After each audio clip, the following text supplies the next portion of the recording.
السلام علیکم دوستانو. امید دی د الله تعالی نه چې ټول به روغ جوړ یئ. دوستان، نن در سره یو ډیره زبردسته وظیفه شیر کوم. هغه وظیفه د غم او فکر د لرې کولو دپاره ده. علامه الوسی رحمه الله فرمایي چې په ابو داود شریف کې دي چې کوم یو کس د قرآن کریم د سوره توبې د آیات حسبی الله لا اله الا هو علیه توکلت وهو رب العرش العظیم وزل سحر او وزل ماښام وایي، نو الله تعالی به د ده د دنیا او د آخرت هر یو غم او هر یو فکر د پاره کافي شي. علامه الوسی رحمه الله فرمایي چې دا زما یو مجربه وظیفه ده.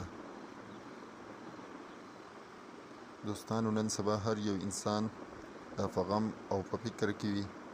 موږ تاسو له پکار دی چې د قرآن کریم د آیات دا وظیفه وکړو.